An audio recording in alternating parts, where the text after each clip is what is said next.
Most High who was on my side, man, ain't no telling where I'll be. It's the Wilson with a number. Can't nobody tell me nothing different. The Father's been good to me. So good to me. Yeah. Wave your hands if you feel me. I'm a witness. Yahweh's been good to me. So good to me. Every morning that I rise, I thank Yahweh that I'm living. Keep my enemies at bay and never leave without my fringes. 1611 with me cause I'm on a mission. Talking sheep, I pay the cost, me and my lines really live it. I don't need no glory, you don't have to know my story. Glad I made it out this world cause this world was never for me. I thought that I was. If it wasn't for the Most High who was on my side, man, ain't no telling where I'll be. It's the Wilson with a number. Can't nobody tell me nothing different. The Father's been good to me. So good to me. Yeah. Wave your hands if you feel me. I'm a witness. Yahweh's been good to me. So good to me.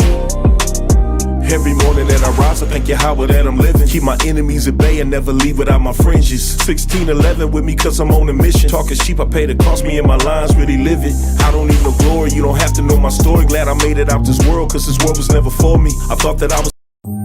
If it wasn't for the Most High who was on my side, man, ain't no telling where I'll be. It's the Wilson with a number. Can't nobody tell me nothing different. The Father's been good to me. So good to me. Yeah. Wave your hands if you feel me. I'm a witness. Yahweh's been good to me. So good to me. Every morning that I rise, I thank Yahweh that I'm living. Keep my enemies at bay and never leave without my fringes. 1611 with me cause I'm on a mission. Talking sheep, I pay the cost, me and my lines really live it. I don't need no glory, you don't have to know my story. Glad I made it out this world cause this world was never for me. I thought that I was. If it wasn't for the Most High who was on my side, man, ain't no telling where I'll be. It's the Wilson with a number. Can't nobody tell me nothing different. The Father's been good to me. So good to me. Yeah. Wave your hands if you feel me. I'm a witness. Yahweh's been good to me. So good to me. Every morning that I rise, I thank Yahweh that I'm living. Keep my enemies at bay and never leave without my fringes. 1611 with me cause I'm on a mission. Talking sheep, I pay the cost, me and my lines really live it. Shalom, Israel. Welcome back to World History According to the Bible. Tonight's lesson is going to be Joshua, the son of Nun. And, you know, for history lessons, I like to try to dive deep into stories and even, I guess, get imaginative on what these things look like in real time, right? Because we're reading about someone's life that had a life just like you and me, you know, that had, that really lived every one of these days that we read about and these moments that we read about. So that's definitely something I like to explore a little bit with the history lessons as we go through these, these stories, bringing some things to life, Most High willing, so that this is more than black and white. So let's start off at Joshua 1:1. We're going to start off at the beginning of the chapter. Joshua 1:1. It says, "Now after the death of Moses, the servant of the Lord, it came to pass that the Lord spake unto Joshua, the son of Nun, Moses' minister, saying, Moses, my servant, is dead.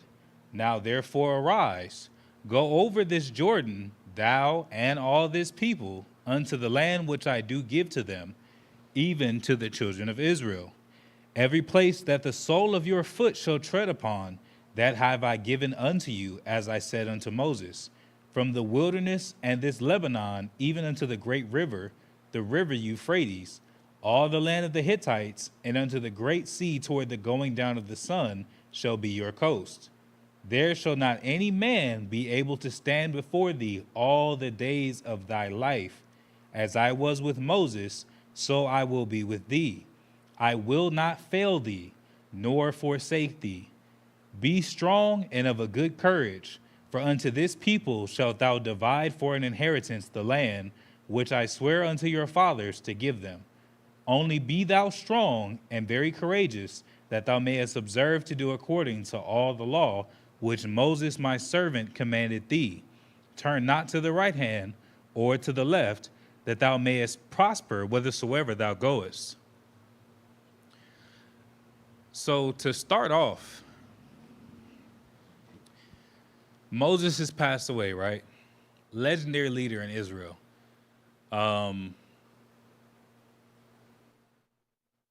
Moses dealt with the generation that was born and raised in Egypt, right? That was influenced by Egypt, that had been,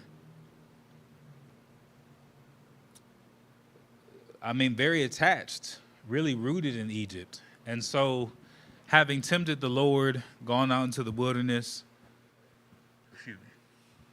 they start dealing with the character, right? The rebellion, the envy.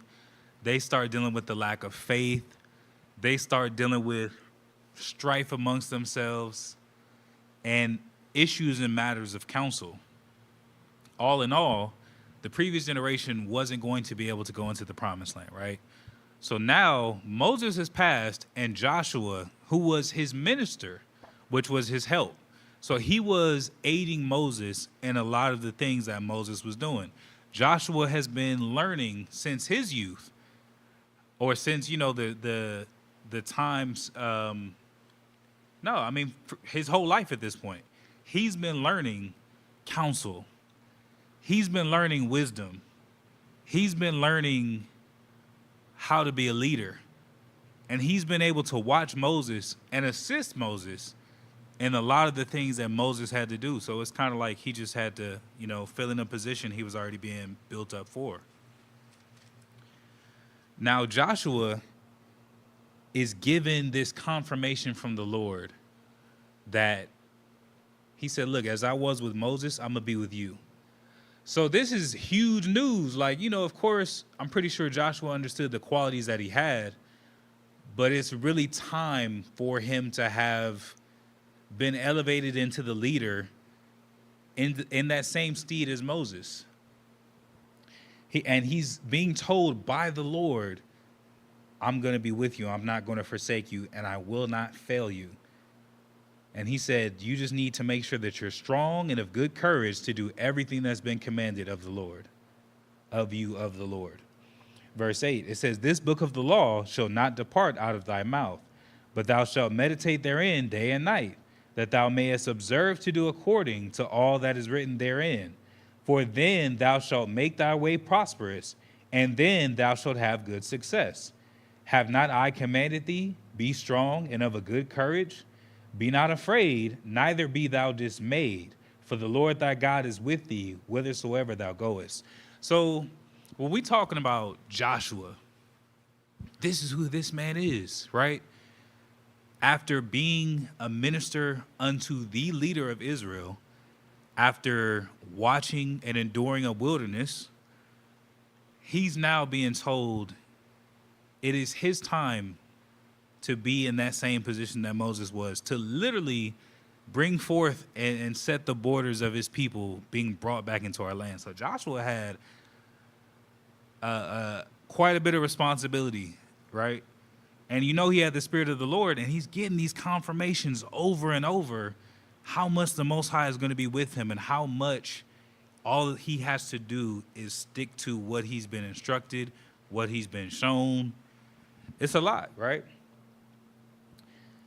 It says, verse 10, then Joshua commanded the officers of the people, saying, pass through the host and command the people, saying, prepare you victuals, for within 3 days you shall pass over this Jordan to go in to possess the land which the Lord your God giveth you to possess it. And to the Reubenites and to the Gadites and to half the tribe of Manasseh spake Joshua, saying, remember the word which Moses the servant of the Lord commanded you, saying, the Lord your God hath given you rest and hath given you this land. So, man, multiple confirmations of the Lord. And this is the good news. Like, this isn't the kingdom of heaven, but this is the kingdom of Israel. To be in that space, it's just so much that comes to my mind. I can only imagine that it was overwhelming in a beautiful way to hear that that's what he's there to do. That's what's prophesied to happen. The confirmations from the Lord that he's with them. And the good news that he's going to be able to, that Israel is going to be reestablished, right? What a time to have been able to see, as not only our kingdom was being restored, it's being rebuilt, right? It says, and to the Reubenites and to the Gadites and to half the tribe of Manasseh spake Joshua, saying, remember the word which Moses the servant of the Lord commanded you, saying, Salakia, verse 14, your wives, your little ones, and your cattle shall remain in the land which Moses gave you on this side Jordan. But ye shall pass before your brethren armed, all the mighty men of valor, and help them. So not only are you able to have rest, Joshua was still charging the people of those that had already settled in on conquered land. You have your rest. Your wives, your kids, they all have places to stay. But your brethren, their battle continues on. And you have to be a part of that battle. There's not going to be a separation of the tribes. There's not going to be a separation of the risk. We all do this together. And he said, basically, if there's ever a time where your brethren are in trouble, you need to make sure that you cross the Jordan and help. It says, until the Lord have given your brethren rest, as he hath given you, and they also have possessed the land which the Lord your God giveth them. Then ye shall return unto the land of your possession and enjoy it, which Moses, the Lord's servant, gave you on this side Jordan toward the sunrising. And they answered Joshua, saying, all that thou commandest us we will do, and whithersoever thou sendest us we will go. According as we hearken unto Moses in all things, so will we hearken unto thee. Only the Lord thy God be with thee, as he was with Moses. And this is heavy. Whosoever he be that doth rebel against thy commandment, and will not hearken unto thy words, in all that thou commandest him, he shall be put to death. Only be strong and of a good courage. So these are our forefathers that had a lot more sense than a lot of Israel has today. They recognized how important it is to have good leadership. And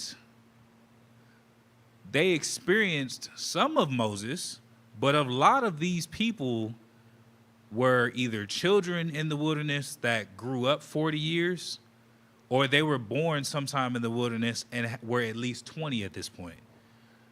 So they had an opportunity to see the old generation and all of them die off. And they probably heard the conversations, seen the problems, witnessed a lot of the judgments that went forth, and was like, man, no wonder we have to be in this wilderness 40 years.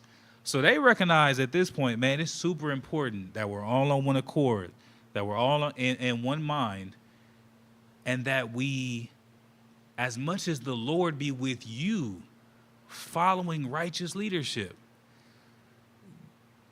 And they got to a point where they said, we're mandating this. If whoever it is that's not obeying you shall be put to death. And we see, which we're going to get into in a later chapter, just how serious even those acts of rebellion were, or how much it could have caused that to spread. Because look at the wilderness before. it was only maybe one man or three men that stood against Moses.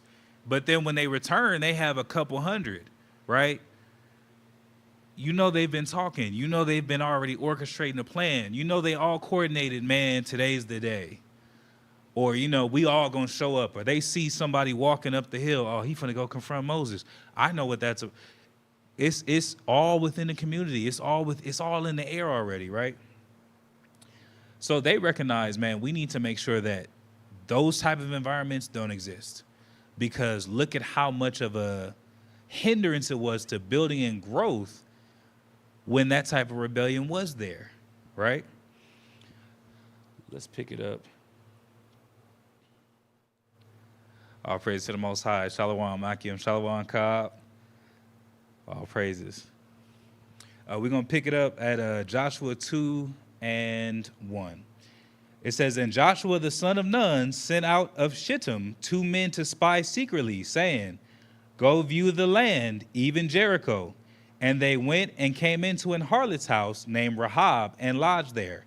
And it was told the king of Jericho, saying, behold, there came men in hither tonight of the children of Israel to search out the country. And the king of Jericho sent unto Rahab, saying, bring forth the men that are come to thee, which are entered into thine house, for they be come to search out all the country. And the woman took the 2 men and hid them, and said thus, there came men unto me, but I wist not whence they were. And it came to pass about the time of shutting of the gate, when it was dark, that the men went out. Whither the men went, I wot not. Pursue after them quickly, for ye shall overtake them. But she had brought them up to the roof of her house, and hid them with the stalks of flax, which she had laid in order upon the roof. So, it's crazy. One of the things that comes to my mind with this is the reputation that Israel had, right? We're really returning to the glory and the good name that the Most High made for us. These people of this land knew who we were, and the fear of the Lord, to some degree, was on Rahab to help these men and really choose to betray her own country for the sake of righteousness. She just had guards come to her house from the king, and she misled those guards. She chose up quick because she said, look, you guys are the people that are the rightful owners of this land. The reputation that the things that we've heard, you're the ones that were in that wilderness. You're the one whose God split the Red Sea. You're the one whose God made it rain manna for 40 years. They're hearing about the glory of the Most High, and she's willing to acquiesce and chose up quickly to help the men of the Lord. It says, and before they were laid down, she came up unto them upon the roof. And she said unto the men, I know that the Lord hath given you the land, and that your terror is fallen upon us, and that all the inhabitants of the land faint because of you. Look at what this harlot who's in a city is saying about the children of Israel. This woman already was aware of who they were, already aware of what's going to happen, right? It says, for we have heard how the Lord dried up the water of the Red Sea for you when ye came out of Egypt, and what ye did unto the 2 kings of the Amorites that were on the other side Jordan, Sihon and Og, whom ye utterly destroyed. And as soon as we had heard these things, our heart did melt, neither did there remain any more courage in any man because of you. For the Lord your God, he is God in heaven above and in earth beneath. Man. So imagine, right? In Egypt, much like today, we're often taught pessimism, the most negative perspective possible. Everybody's a critic. Very few people are producers or creatives. The reason why I say that is our forefathers always found the worst possible. They had an evil suspicion against the Lord, and they always had that worst possible perspective of whatever struggle they came across. Oh, we don't have water. Oh, I know why. Because you brought us out here and performed all those miracles so that you could kill us out in this wilderness by ourselves. It makes no sense. But when you coming up in Egypt and the environment is like what we see here, it plagues the mind. It destroys a person from the inside out. And so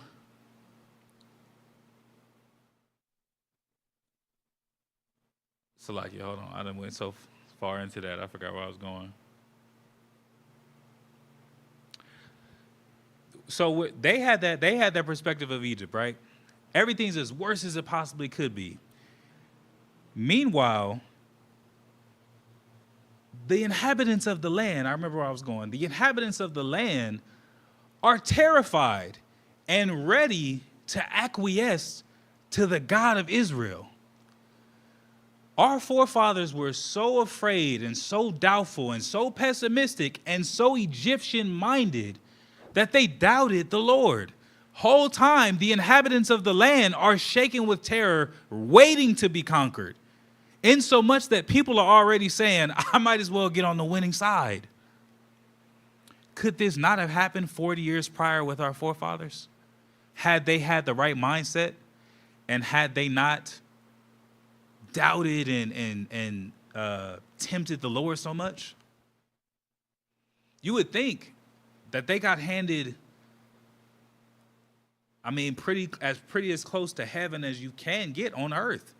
To be a nation means so much more than what a lot of people recognize. They're out of captivity. They're not worried about working 40 hours a week. They're not worried about how making ends meet. They're literally preparing to enter into the promised land promised to our forefathers. And they found time immediately to have problems with leadership, to be rebellious, to be doubtful, to be murmurers. It was like, man. But look at what the Lord look what the Lord had prepared. Look at the type of victory that's already been set in motion now that that generation has died off in Joshua. And his generation are now the ones being led by the Lord. It says, verse 12, now therefore I pray you, swear unto me by the Lord, since I have showed you kindness, that ye will also show kindness unto my father's house, and give me a true token, and that ye will save alive my father and my mother and my brethren and my sisters, and all that they have, and deliver our lives from death. And the men answered her, our life for yours, if ye utter not this our business. And it shall be, when the Lord hath given us this land, that we will deal kindly and truly with thee. Then she let them down by a cord through the window, for her house was upon the town wall, and she dwelt upon the wall. And she said unto them, get ye to the mountain, lest the pursuers meet you, and hide yourselves there 3 days, until the pursuers be returned, and afterward may ye go your way. And the men said unto her, we will be blameless of this thine oath which thou hast made us swear. Behold, when we come into the land, thou shalt bind this line of scarlet thread in the window which thou didst let us down by, and thou shalt bring thy father and thy mother and thy brethren and all thy father's household home unto thee. And it shall be that whosoever shall go out of the doors of thy house into the street, his blood shall be upon his head, and we will be guiltless. And whosoever shall be with thee in thine house, in the house, his blood shall be on our head, if any hand be upon him. And if thou utter this our business, then we will be quit of thine oath which thou hast made us to swear. Excuse me. And she said, according unto your words, so be it. And she sent them away, and they departed. And she bound the scarlet line in the window. And they went and came unto the mountain, and abode there 3 days, until the pursuers were returned. And the pursuers sought them throughout all the way, but found them not. So the 2 men returned and descended upon the mountain, and passed over, and came to Joshua the son of Nun. and told him all things that befell him. And they said unto Joshua, truly the Lord hath delivered into our hands all the land, for even all the inhabitants of the country do faint because of us.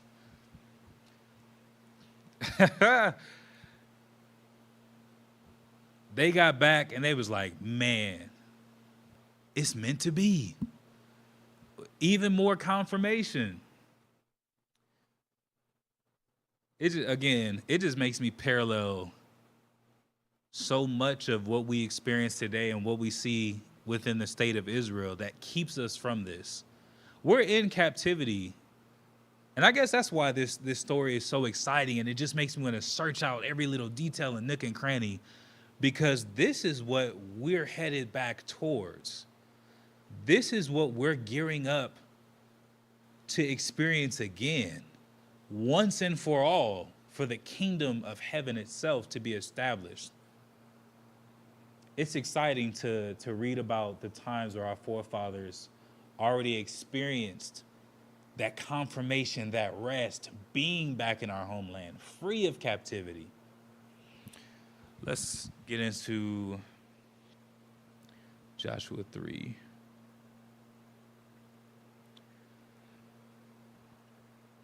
I'm gonna start at verse 10.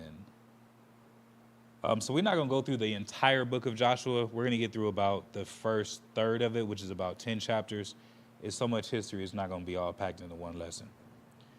Joshua 3 and 10, actually verse 9. And Joshua said unto the children of Israel, come hither and hear the words of the Lord your God. And Joshua said, hereby ye shall know that the living God is among you, and that he will without fail drive out from before you the Canaanites and the Hittites and the Hivites and the Perizzites and the Girgashites and the Amorites and the Jebusites. Behold, the ark of the covenant of the Lord of all the earth passeth over before you into Jordan. Now therefore take ye 12 men out of the tribes of Israel, out of every tribe a man. And it shall be, as soon as the soles of the foot of the priests that bear the ark of the Lord of all the earth, shall rest in the waters of Jordan, that the waters of Jordan shall be cut off from the waters that come down from above, and they shall stand up upon an heap. Again, it's just such a beautiful thing. Just imagine being there. Imagine having gone through the wilderness. And the reality is, some of the people who are alive and being led by Joshua were alive coming out of Egypt. So Salakia. No, they could have been children. So say, for example, if you were 16 coming out of Egypt, more than likely at this point, you've seen and heard a lot, right? If it's we know it's like the country we have today, America, because this is spiritual Egypt. Think about being 16. You coming out of public school. You've been around less than beneficial environments. Some people are going further into less than beneficial environments around this age. And your people get delivered out of captivity. You witness incredible plagues, and you go into the wilderness watching the sea be split. Time goes by. The children of Israel have tempted the Lord. The Lord says he's going to drive them into the wilderness. Everybody 20 and up shall not enter into the promised land. And you 16, maybe 17. So you've lived in Egypt. You're going to walk the 40 years. You just made the cut to walk the 40 years of the wilderness and actually be allowed to enter into the promised land. And now you're hearing the words of Joshua be spoken The Lord is with us. The Lord is about to show us a sign today to show us how he's with us. And he tells the priest to take the Ark of the Covenant, and he parts the Jordan just like Moses parted the sea. I mean, that just, man, it must have been so beautiful. Like, just to know that the Lord was with us. Like, man, we headed back to being a nation. Man, oh man. Verse 16, it says that the waters which came down from above stood and rose up upon an heap very far from the city Adam, that is beside Zeraton. And those that come down toward the sea of the plain, even the salt sea, failed and were cut off. And the people passed over right against Jericho. And the priest that bare the ark of the covenant of the Lord stood firm on dry ground in the midst of Jordan. And all the Israelites passed over on dry ground until all the people were passed clean over Jordan. Man, I can't say it enough. Let's start off with chapter 5 and verse 1. And it's even more. It's even more. It says, and it came to pass when all the kings of the Amorites, which were on the side of Jordan westward, and all the kings of the Canaanites, which were by the sea, heard that the Lord had dried up the waters of Jordan from before the children of Israel until we were passed over, that their heart melted, neither was their spirit in them any more because of the children of Israel. Once again, what stopped our forefathers from experiencing this? They didn't, at that time with Moses, he parted the sea. You don't think those inhabitants of our land were already fearful hearing that? You don't think they were already in shock and awe?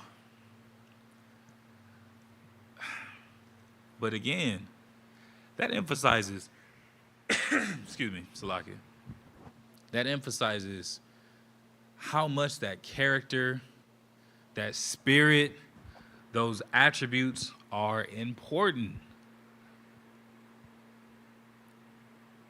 The qualifications to be saved was not to be an incredible teacher.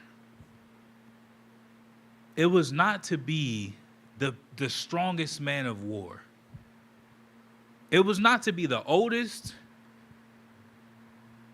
The qualifications was the humility, was trust in the Lord, was obedience.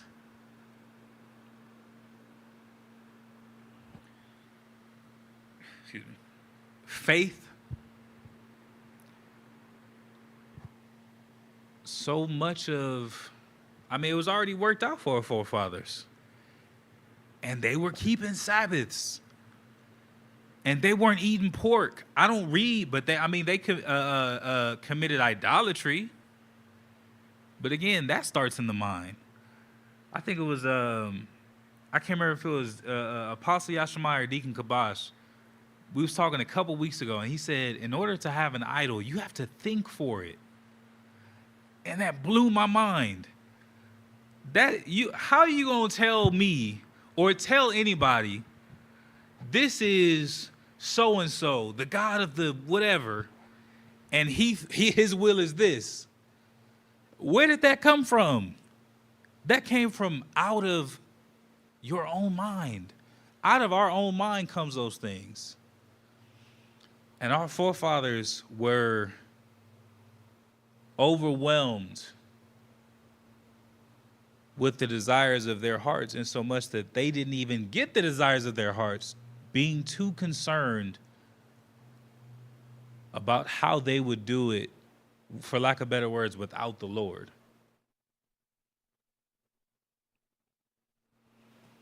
It's easy to see oh, we gonna go in there and we gonna win every battle. Don't even worry about it. We're gonna settle in this land in a few years. It's easy to see that if you say, because the God of Israel is with us. If you talking about on paper, okay, yeah, ooh, you talking about cities that's already set up. You talking about probably armies and yeah, but we're being led by the same God that just brought locusts and destroyed an entire country with bugs and vermin, with frogs and lice and flies, that made the sun dark, that killed one of the firstborn, and there was not a sword in anybody's hand. It's easy to, like, okay, we win. Yeah, that makes sense.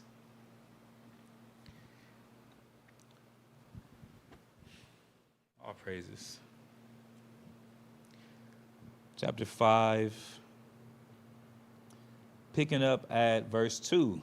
Let me see how much. I think we're going to read most of, if not the whole, chapter 5 as well. It said, and it came to pass when all the kings of the Amorites, which were on the side of Jordan westward, and all the kings of the Canaanites, which were by the sea, heard that the Lord had dried up the waters of Jordan from before the children of Israel, until we were passed over, that their heart melted, neither was there spirit in them any more because of the children of Israel. At that time, the Lord said unto Joshua, make thee sharp knives, and circumcise again the children of Israel the second time. And Joshua made him sharp knives, and circumcised the children of Israel at the hill of the foreskins. And this is the cause why Joshua did circumcise. All the people that came out of Egypt that were males, even all the men of war, died in the wilderness by the way, after they came out of Egypt. Now all the people that came out were circumcised, but all the people that were born in the wilderness by the way, as they came forth out of Egypt, them they had not circumcised. For the children of Israel walked 40 years in the wilderness, till all the people that were men of war, which came out of Egypt, were consumed, because they obeyed not the voice of the Lord, unto whom the Lord sware that he would not show them the land, which the Lord sware unto their fathers, and that he would give us, a land that floweth with milk and honey. That's another big thing, being grateful, being appreciative. In the same way that we hope to be rewarded as servants, we should make being our God rewarding. We should be joyous. We should be brotherly. We should be invested in the culture and in the state of the people. That should happen, right?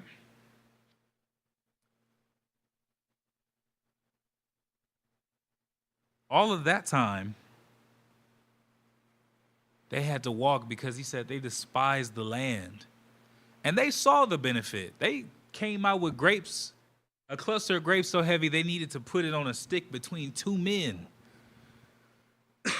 They knew that the reward was worthy. But yet and still, what was wrong, right? The mind, the spirit. It says, and it came to pass when they had done circumcising all the people, that they abode in their places in the camp till they were whole. And the Lord said unto Joshua, this day have I rolled away the reproach of Egypt from off you, wherefore the name of the place is called Gilgal unto this day. He said this is representing cutting off that excess that you learned in Egypt, that you brought with you from the time of Egypt. And the children of Israel encamped in Gilgal, and kept the Passover on the 14th day of the month at even in the plains of Jericho. And they did eat of the old corn of the land on the morrow after the Passover, unleavened cakes, and parched corn in the selfsame day. And the manna ceased on the morrow after they had eaten of the old corn of the land, neither had the children of Israel manna any more, but they did eat of the fruit of the land of Canaan that year. In the wilderness, the Most High made it rain manna, right? And it rained 40 years. And we're so close to becoming a nation. He like, look, you're not going to need this anymore. You're about to, man, you're about to be established, right? You're going to be a nation again. And it says, and they ate of the fruit of Canaan that year. And it came to pass when Joshua was by Jericho that he lifted up his eyes and looked, and behold, there stood a man over against him with his sword drawn in his hand. Listen to this, though. And Joshua went unto him and said unto him, art thou for us or for our adversaries? So as they're getting ready to go to war, he sees a man with a sword in his hand, and he goes and talks to him like, okay, what side you on? Verse 14, and he said, nay, but as captain of the host of the Lord am I now come. And Joshua fell on his face to the earth and did worship, and said unto him, what saith my Lord unto his servant?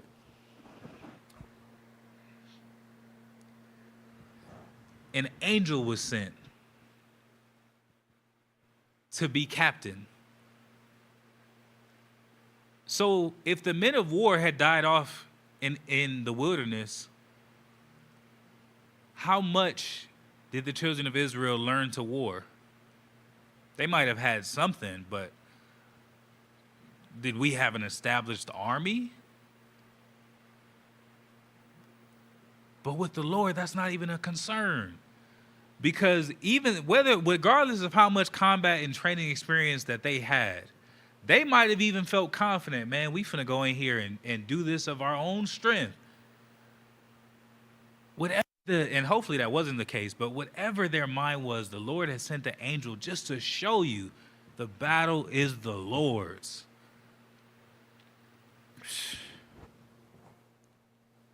And the captain of the Lord's host said unto Joshua, loose thy shoe from off thy foot, for the place whereon thou standest is holy. And Joshua did so. Let's go over to, you know what?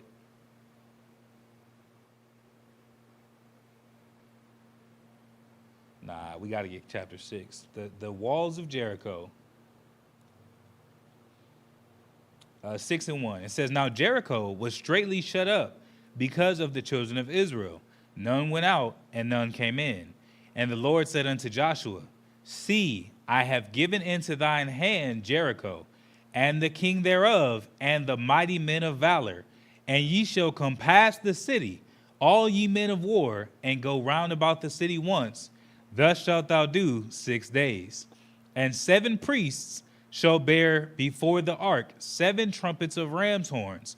And the 7th day ye shall compass the city 7 times, and the priest shall blow with the trumpets. Now, mind you, they knew that they was going to reclaim by war their country. And this is, I believe, this is the first recorded battle. And the first thing that they're shown is it's not going to be by you. You would think with a city, a big wall, okay, we need to weaken the wall, cut off defenses, we need to, Most High was like, watch, take 7 men. I'm pretty sure they was receiving those instructions, like, okay, this is, all right, then what? He like, nah, this is how it's going to happen. Man, the strength and the might of the Most High, it's always amazing, especially reading how much of a force the children of Israel were when we were just in the Most High's good graces. How much was possible. And like I said, it's motivating, it's exciting just to think of the day that this is reality again. The day where, you know, this will be where we're at again. I think I just said that, but man, we'll be there again. Let's drop down to verse 10. And Joshua had commanded the people, saying, Ye shall not shout, nor make any noise with your voice, neither shall any word proceed out of your mouth, until the day I bid you shout, then shall ye shout. Let's drop down to verse 15. And it came to pass on the 7th day that they rose early about the dawning of the day, and compassed the city after the same manner 7 times. Only on that day they compassed the city 7 times. And it came to pass at the 7th time, when the priests blew with the trumpets, Joshua said unto the people, Shout, for the Lord hath given you the city. And the city shall be accursed, even it and all that are therein, to the Lord. Only Rahab the harlot shall live, she and all that are with her in the house, because she hid the messengers that we sent. And ye, in any wise, keep yourselves from the accursed thing, lest ye make yourselves accursed, when ye take of the accursed thing, and make the camp of Israel accursed, and trouble it. But all the silver and gold, and vessels of brass and iron, are consecrated unto the Lord. They shall come into the treasury of the Lord. So they're getting ready to take the city. And here's another thing, that popped in my mind, right? The men of war coming out of Egypt were more so focused on, they weren't focused on the spirit. They were focused on what they believed was possible of themselves. And because they understood a thing or two about war, they figured that, if I'm looking at this big fortress or this city and I don't feel like that don't make sense. Whereas now they're being shown like, nah, there's things that you wouldn't even imagine are possible that the Lord is going to show you. And not only show you, he's going to use you to show that it's possible. He's going to use you to perform this miracle. He's going to use you for his glory.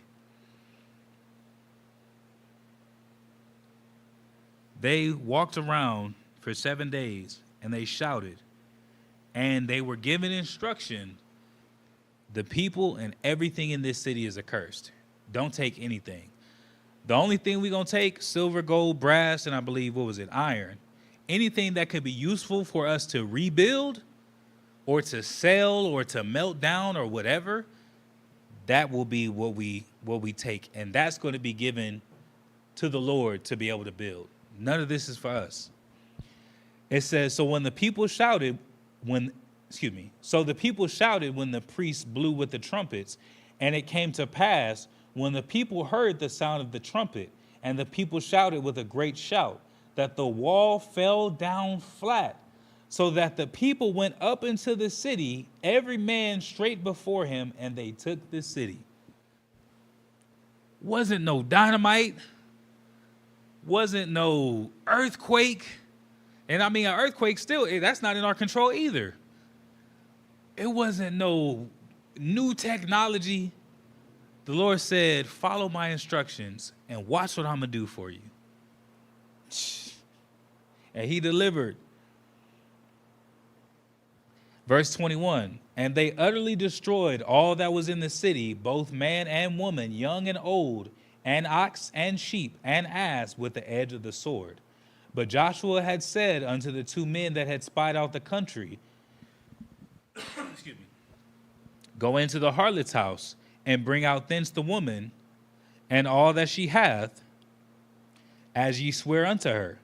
And the young men that were spies went in and brought out Rahab and her father and her mother and her brethren and all that she had. And they brought out all her kindred and left them without the camp of Israel. So because she was willing to acquiesce to what was obviously already, what was already inevitable, she was able to save her life and her family, right? Let's jump over to, we got to get chapter 7. Chapter 7 and verse 1. But the children of Israel committed a trespass in the accursed thing. So remember, everything in this city and everyone and everything was accursed. And the only person that was specified to have a past was Rahab, and it's only because she was aiding the restoration of Israel by hiding spies. Everything and everyone else is already designated, right? But the children of Israel committed a trespass in the accursed thing. For Achan, the son of Carmi, the son of Zabdi, the son of Zerah, of the tribe of Judah, took of the accursed thing. And the anger of the Lord was kindled against the children of Israel. And Joshua sent men from Jericho to Ai, which is beside Bethaven, on the east side of Bethel, and spake unto them, saying, Go up and view the country. And the men went up and viewed Ai. And they returned to Joshua and said unto him, Let not all the people go up, but let about 2,000 or 3,000 men go up and smite Ai. And make not all the people to labor thither, for they are but few. So there went up thither of the people about 3,000 men, and they fled before the men of Ai. And the men of Ai smote of them about 36 men, for they chased from before the gate even unto Shebarim, and smote them in the going down, wherefore the hearts of the people melted and became as water. And Joshua rent his clothes and fell to the earth upon his face before the ark of the Lord until the eventide, he and the elders of Israel, and put dust upon their heads. And Joshua said, Alas, O Lord God, wherefore hast thou at all brought this people over Jordan, to deliver us into the hand of the Amorites to destroy us? Would to God we had been content and dwelt on the other side Jordan. O Lord, what shall I say when Israel turneth their back before their enemies? And the Canaanites and all the inhabitants of the land shall hear of it, and shall environ us around, and cut off our name from the earth. And what wilt thou do unto thy great name? And the Lord said unto Joshua, Get thee up. Wherefore liest thou thus upon thy face? Israel hath sinned, and they have also transgressed my covenant which I commanded them. For they have even taken of the accursed thing, and have also stolen, and dissembled also, and they have put it even among their own stuff. Therefore the children of Israel could not stand before their enemies, but turned their backs before their enemies, because they were accursed. Neither will I be with you any more, except ye destroy the accursed from among you. So this was a big deal, right? I was meditating on this earlier reading, and I said, or I reasoned within myself how necessary this was. The scriptures talk about the great and terrible God, right? As are his mercies great, so are his judgments. There was a lot of mercy already given to the children of Israel, not having been cut off even before with Moses. Because remember, the Lord was ready to just make a new nation out of Moses. But also there's an understanding as we come into our land, there's certain things that are unacceptable. We just came out of Egypt, and our people were only in captivity in Egypt about 80 years. And look how destroyed and influenced we were just within the few generations that dwelt in captivity. 40 years of wandering in the wilderness, a lot of judgment, death, and destruction. And they had seen all these things. So it's like, man, this has to be cut off immediately. This can't be a thing where other people are joining in. He gets off with it and other people are coming to his tent and seeing the things that he was able to buy and able to keep if the Lord lets this slide. And then they'd be like, man, I want some of this stuff. How much that could spread, right? Immediately after he took the accursed thing, before he even got judged on an individual level, 36 men lost their lives on account of what he did. Right? Then Joshua, he's pleading with the Lord, like, man, what happened? Why are we out here? We would like, if we was gonna lose or if this was gonna happen, we're fine with the little bit of land you've already given us. We'll work that out. What's going on, Lord? And the Lord answers and says, someone took something that was accursed that I told y'all not to take. this stuff is not for you.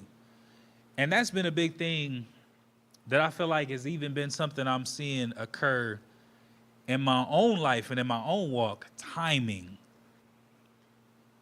There were times when we were allowed to spoil the other nations. Even when we left Egypt, knowing how stiff-neck of a generation that was, they took the spoils of Egypt. They was grabbing gold and snatching chains on the way out. They was taking whatever it was that they wanted from the Egyptians, and the Egyptians was readily giving it. It wasn't no fights. The Lord allowed that. No problem, no harm, no foul. But when he specifies these things are accursed, don't do this, that's what he means. And that wasn't a time for Israel to think about our own wealth or to think about how much we want from this land. Excuse me. Just wasn't the right time, right? It says, let's drop down to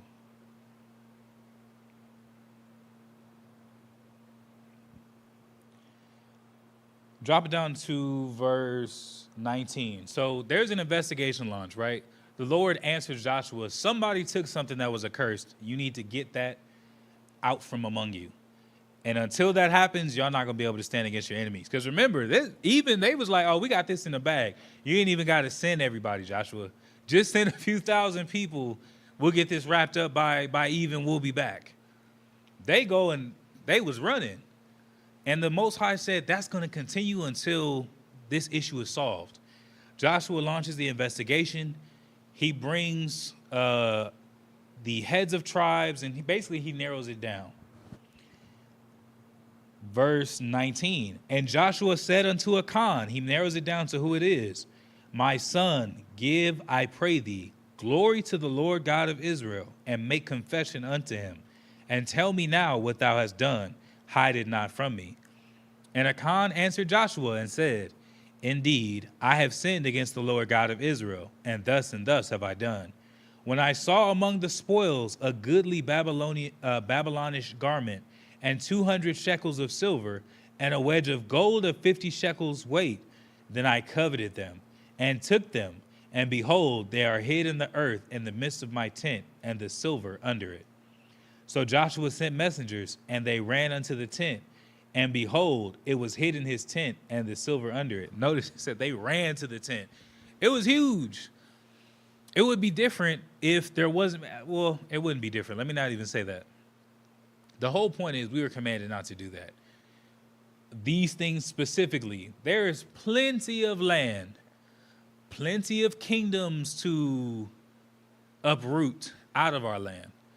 And, you had certain places where they dwelt in tents, but you had certain established cities as well. Like Ai was a city, and they said, yeah, it's not a lot of them, but that's already established, right? Whereas Jericho specifically, the Most High was like, everything in there is defiled. Nothing. Take none of it. There was still so much more land. Basically, he would have had plenty of opportunities to get the things that he was looking for. It just wasn't the right time, and he wasn't doing it the right way. It said, and Joshua and all Israel with him took Achan, the son of Zerah, and the silver, and the garment, and the wedge of gold, and his sons, and his daughters, and his oxen, and his asses, and his sheep, and his tent, and all that he had, and they brought them unto the valley of Achor. And Joshua said, why hast thou troubled us? The Lord shall give thee this day. The Lord shall trouble thee this day. And all Israel stoned him with stones and burned them with fire after they had stoned them with stones. And they raised up over him a great heap of stones unto this day. So the Lord turned from the fierceness of his anger. Wherefore the name of that place was called the Valley of Achor unto this day. Man. So Achan was made an example out of. Because again, we've seen before what certain attitudes and certain mentalities and certain mistakes got us. When Korah, Dathan, who was the other one? Korah, Dathan. Basically, there were three men that led the charge, so to speak, with coming against Moses. But they weren't alone when they showed up. They had hundreds of followers and people who they had influenced, whose families I'm sure they had influenced. So if you're talking about 250 men, let's just say every man has one wife and 2 kids. That's at least another 75 people. Or excuse me, 750 people if you're talking about 250 men.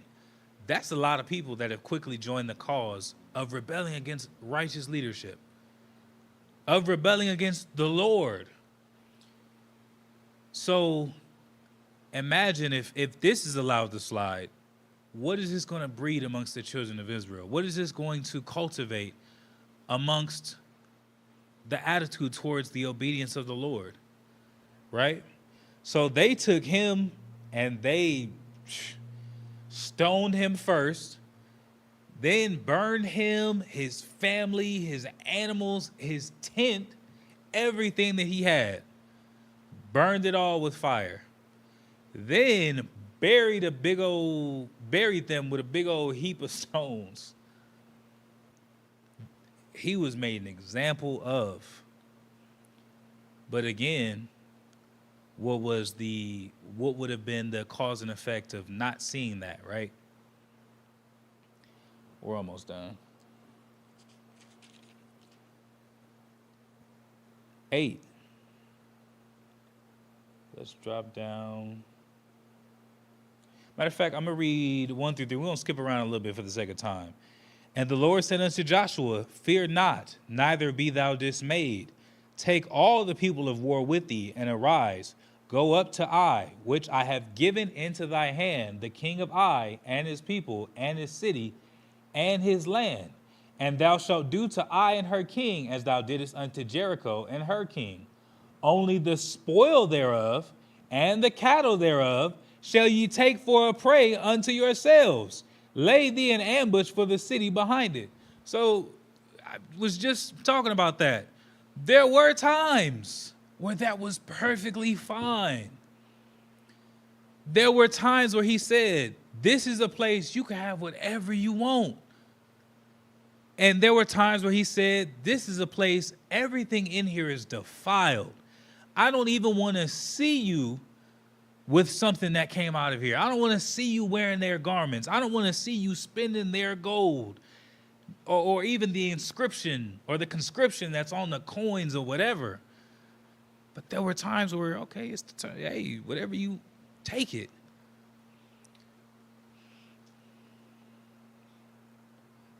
And wildly enough, had he not done that at Jericho, he would have been able to do it at Ai. Let's drop down to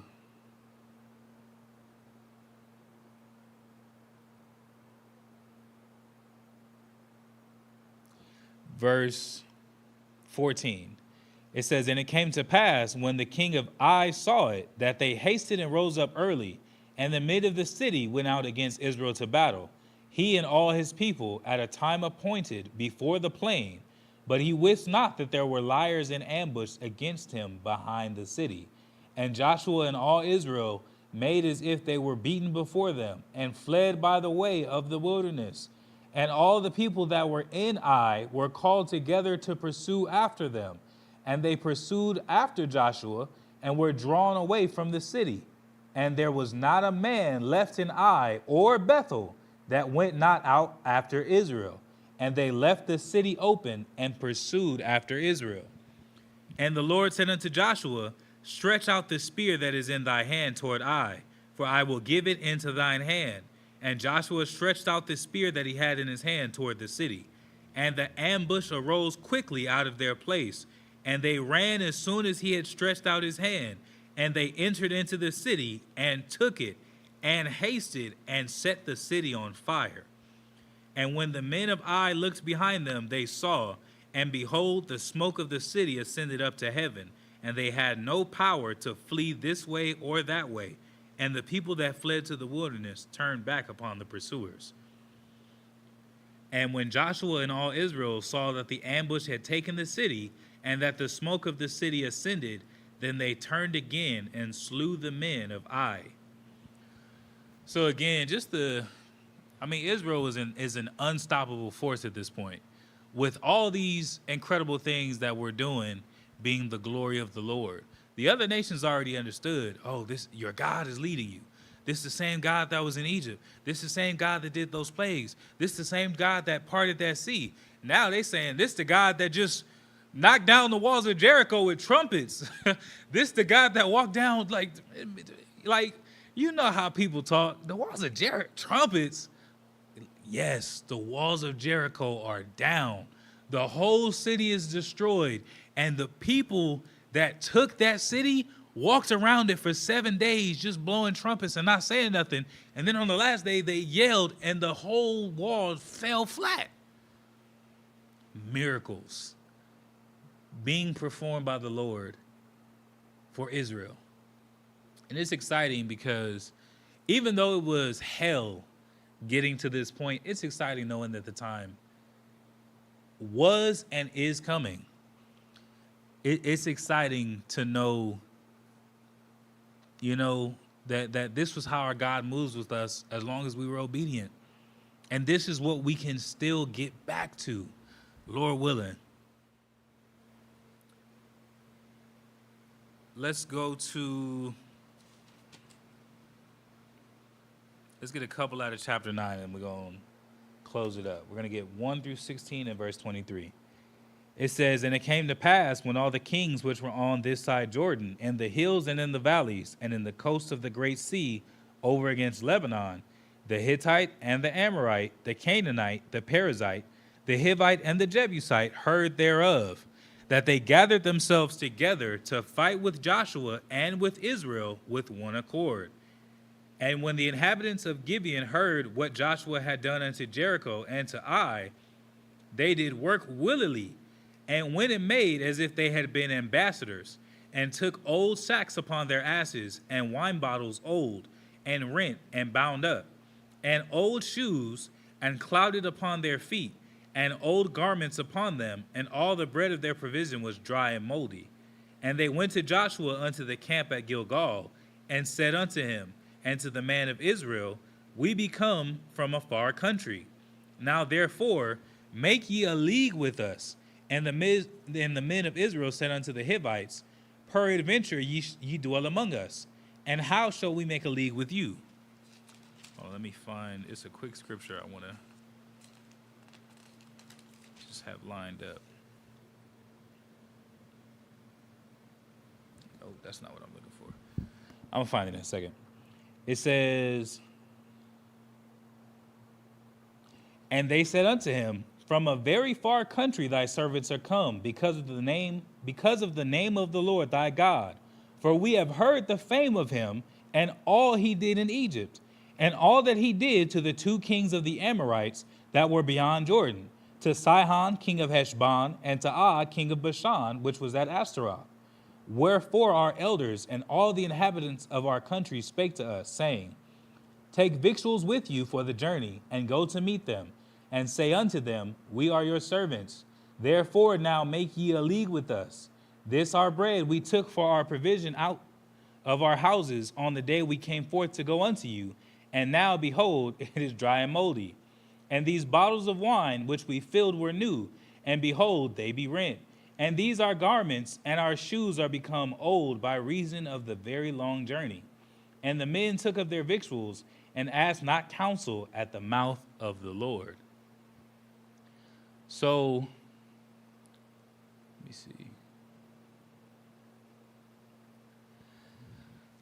Let me see if I can find this real fast. So these dudes, they pulled a fast one, right? They knew they wasn't going to win this battle head to head, right?